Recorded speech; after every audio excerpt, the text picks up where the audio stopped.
Good morning, YouTube, and all my subscribers. Thank you for joining me out here on the porch this morning. A little cool, chilly, but not too bad here in southeast Tennessee. I wanted to speak just a moment about this thing that's happened the shooting up in Maine. We do send our condolences to the families and friends that this has affected by this horrific murder. And one of the things that we're hearing today is that the governor is wanting to ban all military-type weapons in the state of Maine, and he's pushing it for a national consensus of federal law that will disarm the American citizens.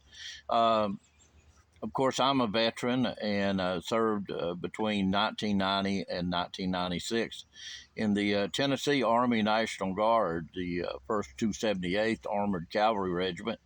So anyway, this whole subject of banning weapons, it's just so sad that people out of fear will give up their freedoms and to get rid of a gun that is not directly related to the murder.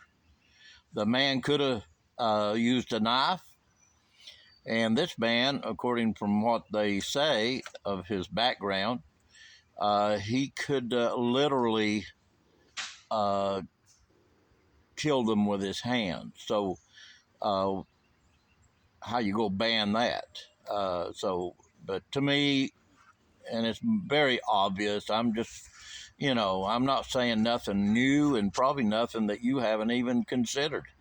If they take away our Second Amendment rights, your Second Amendment rights, it's a guarantee they will take away your First Amendment rights, and you'll not have an opportunity to speak out against them. And if you do, it will be to your own detriment.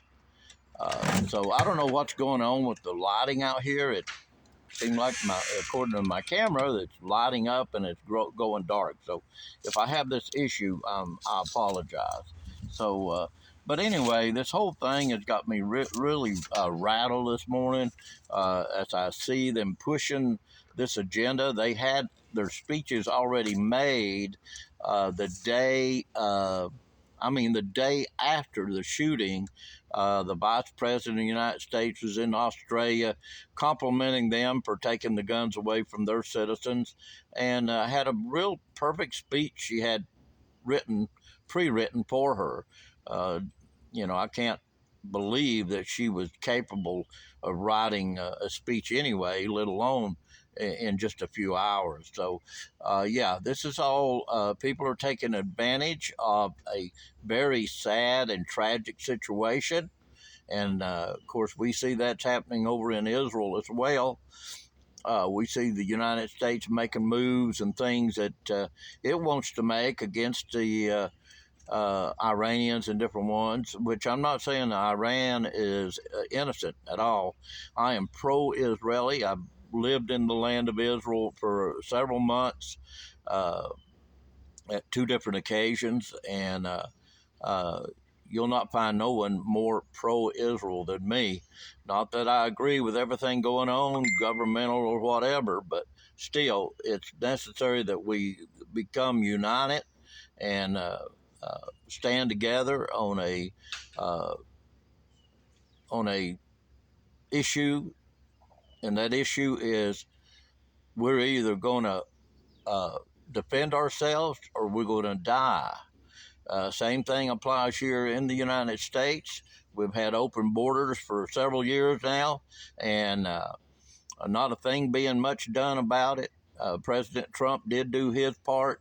He tried to build a wall. He tried to beef up the Border Patrol. So, again, I'm sorry if I'm not staying with my radio content here at the moment, but we need to be wise. We need to be understanding. And yes, communications are very important with our radio equipment to stay in touch with our neighbors. And again, I got a report yesterday from a friend of mine.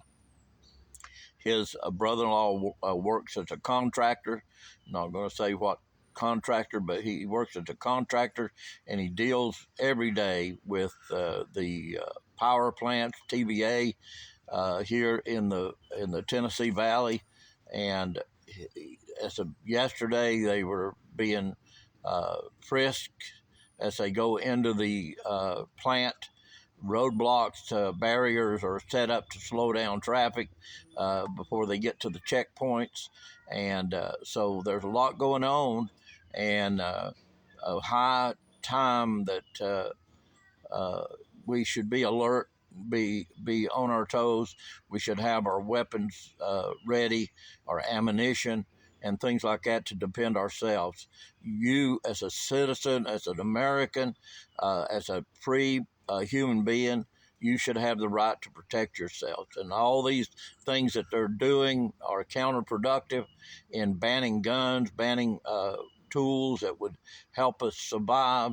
And we need to stand strong, contact our state representatives, our governors, our senators, whoever we can make contact with, and tell them not to capitulate to fear, not to capitulate to the New World Order's agenda. So, again, I want to say, everybody keep your head on a swivel, stay alert, be vigilant, and keep your batteries charged. Until next time, this is Thomas Massengale saying God bless and God save us all. Thank you.